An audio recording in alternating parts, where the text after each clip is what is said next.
اور اوقات جب یاد دلائی جاتی ہے جب کوئی اپنی اوقات بھول جاتا ہے. اس پہ میں نے مثالیں دی تھیں کہ کسی کو اس کی اوقات یاد دلانا یہ عام طور پر یہ اچھا نہیں سمجھا جاتا.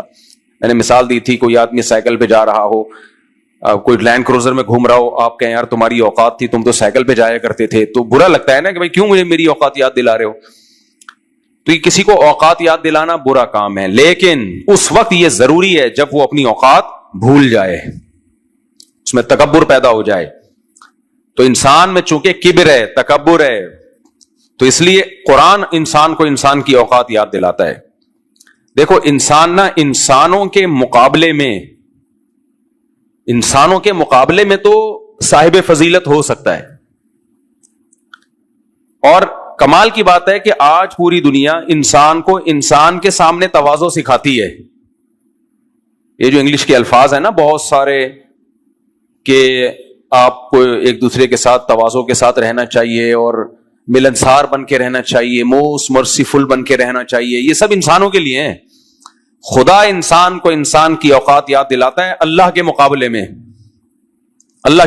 میں کہ تم اس کے مقابلے میں تمہاری کوئی حیثیت نہیں ہے, لہذا اس کے سامنے بالکل زیرو, تم جھک جاؤ. تو قرآن کہتا ہے کلا انا خلقناہم مما یعلمون, ہم جانتے ہیں ہم نے اس کو کس چیز سے بنایا ہے. اب میں چند وہ مثالیں دوں گا جس سے پتہ چلتا ہے کہ ہم اپنی اوقات بھول چکے ہیں. تکبر, نبی صلی اللہ علیہ وسلم نے ارشاد فرمایا تکبر یہ ہے بطر الحق, حق کا انکار کر دینا اپنی پرسنالٹی کی وجہ سے. کتنے مواقع ایسے ہیں جہاں ہم حق کا انکار کرتے ہیں, کتنے مواقع ایسے ہیں. دیکھو قرآن کیا کہتا ہے, جو نماز نہیں پڑھتا وہ بھی متکبر ہے. کافر اس کو متکبر مانتا ہے. جو لوگ نماز نہیں پڑھتے کافر ان کو کہتے ہیں کہ یہ متکبر ہیں, کہتے ہیں نہیں یار یہ تو بہت ملنسار ہے. وہ کیا کہتے ہیں ڈاؤن ٹو ارتھ, یہ بندہ ڈاؤن ٹو ارتھ. میں نے بہت باہر ملکوں میں جب جاتا ہوں تو غیر مسلموں کے بارے میں مفتی صاحب یہ مائیکل جو ہے نا ڈاؤن ٹو ارتھ ہے, یہ چنگ پونگ جو ہے یہ ڈاؤن ٹو ارتھ ہے. یہ ہر قوم کی اپنی زبان ہوتی ہے. شنگ شونگ جو ہے ڈاؤن ٹو, جیپنیز سارے ڈاؤن ٹو ارتھ ہوتے ہیں, اللہ کی نظر میں متکبر ہیں. ابھی جاپان میں میرے خلاف بڑی کمپین چل رہی ہے بھائی, جیپنیز اخبار میں کوئی میرے خلاف شائع ہوا ہے, میں نے کہیں بیان میں وہاں جا کے بولا ہے نا 4 شادیاں کرو اور فیملی سسٹم کو پروموٹ کرو وغیرہ وغیرہ. تو وہاں کچھ بے وقوفوں نے, ہمارے ہی مسلمانوں نے کوئی جلد سے جلوس نکالنے شروع کیے, روڈوں کو بند کیا. تو وہ جیپنیز تو لا کے بڑے پابند ہوتے ہیں, انہوں نے دیکھا یہ کیا دھندا شروع کر دیا, تو وہ اسلام ہی کے اگینسٹ ایک تحریک چل پڑی ہے یار یہ مسلمان یہاں کے گڑبڑ کر رہے ہیں. وہ نہیں, انہوں نے اپنے روڈ ووڈ جام کے جلوس نکال رہے ہیں جو ہمارے یہاں چلتے ہیں جلوسوں کے فیشن. تو جیپنیز گورنمنٹ نے کہا بھائی جو کرنا انڈور کرو, وہ روڈوں پہ آ گئے. تو وہاں کی عوام خلاف ہو گئی. تو اب عوام جب خلاف ہوتی ہے تو پھر تو وہ ان کو کیا پتا کہ کون کر رہا ہے, کون اس کا قائل ہے. تو اب وہ ان کو جو چیزیں مل رہی ہیں, آج ہی ہمارے ایک دوست نے مجھے ویڈیو بھیجی جیپنیز زبان میں نا, ٹنگ پونگ چل رہا ہے بہت زیادہ, اللہ خیر کرے. خیر, تو ہماری اپنی حرکتیں ٹھیک نہیں ہیں, مسلمانوں کی اپنی حرکتیں ٹھیک نہیں. ایک طرف صحیح حدیث ہے کہ وہ شخص مومن نہیں ہے جو راستے سے تکلیف دہ چیز نہ اٹھائے. تو سوچو راستے میں تکلیف دہ چیز ڈالے وہ مومن ہو سکتا ہے؟ اور جو روڈ بلاک کرے, چاہے مذہب کے نام پہ ہو, پوری رات ایسے پروگرام ہو نعتوں کے کہ لوگوں کے کان بج رہے ہوں, اور بھونپو لے کے جو ہے نا مسجدوں پہ اسپیکر لگائے ہوئے ہوں, سب کو سنا رہے ہو اپنی آواز, چل سننا چاہے کوئی نہیں سننا چاہے. یہ تکلیف اسلام میں جائز ہوگی؟ تو اس لیے اسلام کو غیر مسلموں سے خطرہ نہیں ہے, اسلام کو خطرہ مسلمانوں سے ہے. یہ انسان کے بچے نہیں بن رہے ہیں, مذہب کو غلط استعمال کر رہے ہیں, غلط جو چیزیں میں نے بتایا تھا نا, اسلام اور دیگ 180 ڈگری پہ ہے. اسلام میں روزے ہیں, کھانا نہیں ہے. تو اسی طرح اسلام میں دوسرے کو تکلیف سے بچانا ہے. اسلام میں کوئی عبادت ایسی نہیں ہے جس سے دوسروں کو تکلیف ہو, کوئی عبادت ایسی نہیں ہے. ہم مذہب کے نام پہ کتنی تکلیفیں دے رہے ہوتے ہیں لوگوں کو, مذہب کے نام پہ کتنی تکلیفیں دے رہے ہوتے ہیں. تو خیر, تو انسان جو ہے, ہاں تکبر, اللہ کہتے ہیں جو نماز نہیں پڑھتے وہ بھی کیا ہیں, متکبر ہیں. جو زکوٰۃ نہیں دیتے وہ بھی کیا ہیں, متکبر. تو سوال پیدا ہوتا ہے بھائی وہ تو ڈاؤن ٹو ارتھ ہوتے ہیں, وہ تو اتنے ملنسار.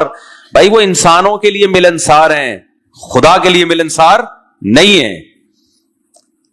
اس لیے کہ جس خدا نے ان کو پیدا کیا تھا اس خدا کا انکار اتنے دھڑلے سے کیا انہوں نے کہ ہم خود بخود وجود میں آئے ہیں, ہمیں کوئی بنانے والا نہیں ہے. تو اس سے بڑا تکبر کیا ہوگا میرے بھائی, اس سے بڑی بڑائی کیا ہوگی؟ تو متکبر آدمی جو سب سے پہلے اس کا کبر اللہ کے خلاف جاتا ہے. اسی وجہ سے نماز انسان میں کبر کو ختم کرتی ہے. حضرت مولانا اشرف علی تھانوی رحمہ اللہ نے لکھا کہ تکبر ختم کرنے کا جو سب سے بڑا ذریعہ ہے نا, کسی میں کبر ہو تو تکبر ختم کرنے کا سب سے بڑا ذریعہ نماز ہے, سب سے بڑا ذریعہ. انہوں نے فرمایا کہ نماز میں اول سے آخر تک, اول سے, تکبر سے مراد سمجھ گئے اللہ کے سامنے تکبر, ڈاؤن ٹو ارتھ انسانوں کے سامنے ہونا الگ چیز ہے. سب سے پہلے اللہ کہتے ہیں میرے سامنے کبر مت کرو. اگر میرے سامنے کبر کرو گے تو لوگوں کے سامنے جھکتے رہو 100 دفعہ, اللہ نہیں مانے گا آپ کو. میں اکثر بیانات میں مثال دیتا ہوں, ایک آدمی باپ کے سامنے اکڑتا ہے, باپ اسے آرڈر دیتا ہے نہیں مانتا, باپ کو باپ نہیں مانتا, تو ڈاؤن ٹو ارتھ ہو گیا, باہر نکلتے ہی تواضع کے ساتھ ہر ایک کے ساتھ جھک کے ملتا ہے, تو لوگ اسے کہیں گے ڈاؤن ٹو ارتھ, کیا تواضع والا بندہ ہے. ابا مان لے گا, ابا بولے گا اس سے بڑا فرعون میں نے پیدا ہی نہیں کیا ہے, ابا یہ بولے گا نا. تو اس لیے اسلام ہر چیز کو جو دیکھتا ہے نا وہ کہتا ہے اللہ کی نظر سے دیکھو. فیصلے جنت اور جہنم کے کس نے کرنے ہیں؟ اللہ نے کرنے ہیں. تو اسلام یہ کہتے ہیں اللہ کی نظر سے آپ نے لوگوں کو دیکھنا ہے. اللہ جس کو اچھا کہے گا وہ اچھا ہے, اللہ جس کو متکبر کہے گا وہ متکبر ہے. ابو جہل بھی اپنی قوم میں بڑا مشہور آدمی تھا, اللہ کی نظر میں وقت کا فرعون تھا وہ. تو اس لیے میرے بھائی اللہ تعالیٰ کافر کو اس لیے نہیں مانتے کہ کافر اللہ کی نہیں مانتا, اور اگر کوئی اللہ کی مانتا ہے تو اللہ کی نظر میں سب سے پہلے وہی ہے.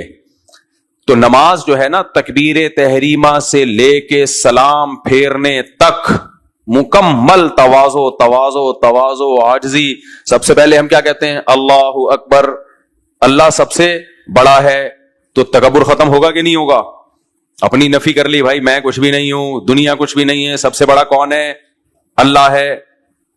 پھر ہم ثنا پڑھتے ہیں سبحانک اللہم, اے اللہ ہر عیب سے تو پاک ہے, وبحمدک تو ہی قابل تعریف ہے, وتبارک اسمک تیرا نام برکت والا, وتعالی جدک تیری شان بہت بلند, ولا الہ غیرک تیرے سوا کوئی عبادت کے لائق نہیں ہے. کتنے پیارے کلمات ہیں. اب آتا ہی نہیں ہے, ترجمہ ہی نہیں آتا لوگوں کا, پی ایچ ڈی کر لیتے ہیں, اتنی توفیق نہیں ملتی. 5 دن لگائے نا تو پوری نماز کا ترجمہ انسان سیکھ سکتا ہے. آپ ثنا کا ترجمہ سیکھ لو, پھر سورہ فاتحہ کا ترجمہ 1 دن بھی نہیں لگے گا اس میں. اس کے بعد سورت کا ترجمہ سیکھ لو, کوئی جو عام طور پہ پڑھی جاتی ہیں. پھر رکوع میں اللہ اکبر, وہ پہلے سے پتہ ہے اللہ اکبر کا مطلب کیا ہے, اللہ سب سے بڑا. سبحان ربی العظیم, میرا رب, سبحان کا مطلب ہر عیب سے پاک ہے, العظیم عظمت والا. پھر سمیع اللہ لمن حمیدہ, اللہ نے اس کی سن لی جس نے اللہ کی تعریف کی. سمیع اللہ, اللہ نے سن لی, سماعت سے نکلا ہے نا. اب اردو عربی 90% تو سیم ہے. سمیع اللہ, اللہ نے سن لی اس کی, کس کی؟ من حمیدہ, جس نے اس کی حمد و ثنا کی. حمیدہ ہم سے نکلا ہے, جو اللہ کی تعریف کرتا ہے اللہ اس کی سنتا ہے. تو لہذا پھر ہم اللہ کی تعریف کرتے ہیں, ربنا لک الحمد, اے ہمارے رب, لک الحمد تعریف صرف تیرے لیے, ہم قابل تعریف نہیں ہے. اگر نماز سمجھ کے پڑھنا شروع کر دو نا, ہر آدمی انسان کا بچہ بن جائے. نہیں یاری میرا خیال بات بہت مشکل ہے سمجھانا. نماز اتنی مزے کی عبادت ہے, اتنی مزے کی عبادت ہے کہ اس کے, یار میں جب صرف نماز ہی پڑھتا ہوں نا, میں کہتا ہوں اسلام کا ہم پر کوئی احسان نہ بھی ہوتا نا, صرف نماز جو اسلام ہمیں دے کے چلا گیا نا, بہت بڑا احسان تھا. یہ دنیا میں خدا کی قسم کسی مذہب کے پاس نماز کی 1 رکعت جیسی بھی عبادت نہیں ہے, اور یہ سلیکٹڈ ہے خدا کی طرف سے, یہ انسانوں کی بنائی ہوئی عبادت نہیں ہو سکتی. کوئی انسان 100 سال بھی سوچتا رہنا ایسی عبادت مارکیٹ میں لا نہیں سکتا. وہ یہ محمد صلی اللہ علیہ وسلم کی گڑی ہوئی عبادت نہیں ہے. یہ صرف نماز اس بات کی گواہی دیتی ہے کہ یہ مذہب کس کا ہے, یہ دین اللہ کا, یہ وحی کے ذریعے تو یہ بتائی جائے. اچھا مجھے ایک بات بتاؤ, اگر محمد صلی اللہ علیہ وسلم معاذ اللہ نقل کفر اللہ کے پیغمبر نہیں ہے, تو دنیا میں کتنے جھوٹے لوگ آئے نا مذہبی اسکالر. بھائی جتنے بھی دنیا میں مذہب ہیں سب کسی نہ کسی کی طرف منسوب ہے نا, تو کوئی ایک مذہب بھی اس جیسی عبادت کیوں نہیں لایا؟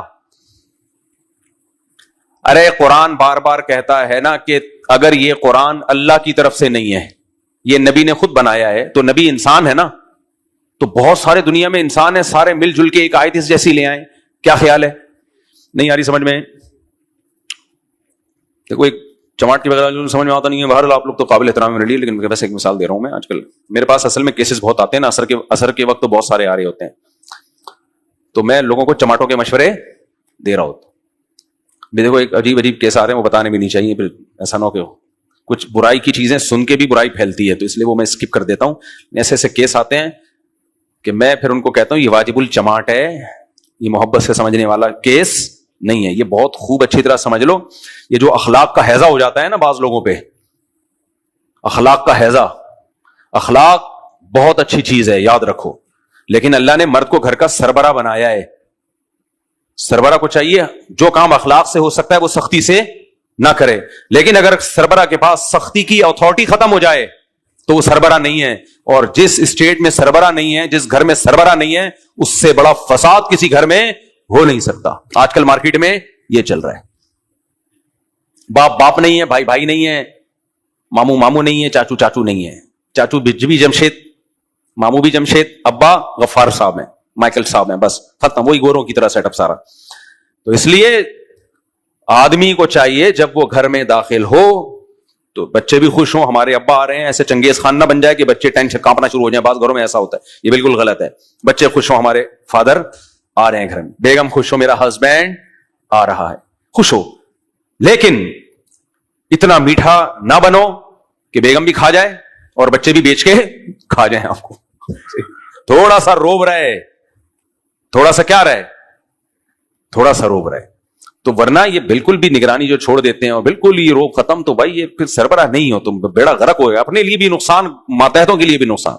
اس لیے ہر چیز بیلنس میں اچھی ہوتی ہے. اب آپ کہو کہ کون سا ٹاپک لے کے بیٹھ گیا, لیکن مارکیٹ میں جو چل رہا ہے نا وہ یہی چل رہا ہے بہت زیادہ. بیان جو میں نے شروع کیا تھا نا وہ یہ شروع کیا تھا تکبر پہ, کہ اللہ تعالیٰ انسان کو اس کی اوقات یاد دلاتے ہیں. وجہ اس کی ہے کہ وہ اللہ کے سامنے اکڑتا ہے.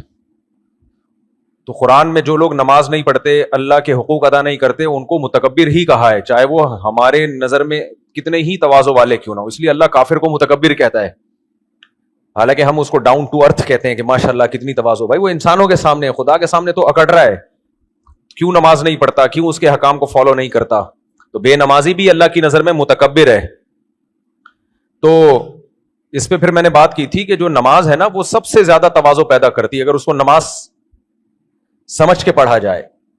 اور نماز ہی ایک ایسی عبادت ہے جو نبی صلی اللہ علیہ وسلم کے نبی ہونے کی دلیل ہونے میں بہت بڑی دلیل ہے. جیسے قرآن میں اللہ نے فرمایا نا کہ یہ ایک آیت بھی نہیں لا سکتے, اگر یہ انسان کی بنائی ہوئے کلام ہے تو ایک آیت بھی لے کر آؤ.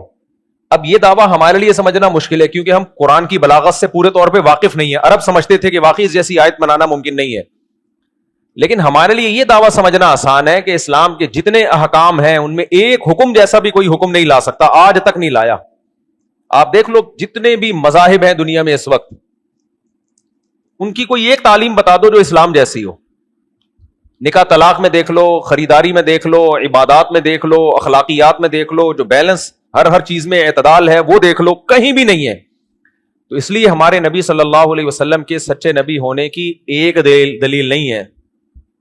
حضرت حکیم اختر صاحب فرمایا کرتے تھے جو علوم نبوت ہیں وہی دلیل نبوت بھی ہیں. نبی نے جو ہمیں علم دیا ہے نا وہ علم میں ایک ایک جزیہ نبی صلی اللہ علیہ وسلم کے سچے نبی ہونے کی دلیل ہے. تو باقی اس پر پھر انشاءاللہ اگلے ہفتے دوبارہ اس کو کنٹینیو کریں گے. جو میں موضوع سے بالکل ہٹ گیا تھا کہ اللہ تعالیٰ انسان کو اس کی اوقات یاد دلاتے ہیں کیونکہ اس میں تکبر ہے. تو کہاں کہاں انسان تکبر ظاہر کرتا ہے, یہ مثالیں چل رہی تھیں. ان میں ایک مثال آئی تھی صرف نماز کی. تو نماز نہ ترجمے کے ساتھ سیکھیں. جو ترجمے کے ساتھ نماز یعنی سیکھ کے پڑھتا ہے اس میں تواضع پیدا ہوتی ہے. سجدہ کرتا ہے تو سبحان ربی الاعلیٰ, میرا رب ہر عیب سے پاک ہے جو سب سے زیادہ بلند ہے. بہت پرانی بات ہے, 20-25 سال ہو گئے ہوں گے. میں بنوری ٹاؤن گیا تو ایک اس وقت غیر ملکی طلبہ بھی آیا کرتے تھے بنوری ٹاؤن میں. تو ایک طالب علم تھا, مسلمان ہوا تھا. اس نے بتایا ہم جس کنٹری میں ہیں تو ہم جب سجدہ کرتے ہیں تو غیر مسلم ہمارا مذاق اڑاتے ہیں کہ تم انسان ہو کے اپنا ماتھا زمین پہ کیوں رکھ رہے ہو. تو واقعی اللہ کے علاوہ کسی اور کے سامنے ماتھا رکھے تو مذاق بنتا ہے. تو میں نے کہا ان سے یہ کہا کرو کہ ہم اللہ کے سامنے سر جھکا رہے ہیں.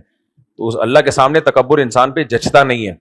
تو نماز میں سجدہ ہے, انسان اللہ کے سامنے ماتھا رکھ دیتا ہے, تکبر ہو ہی نہیں سکتا.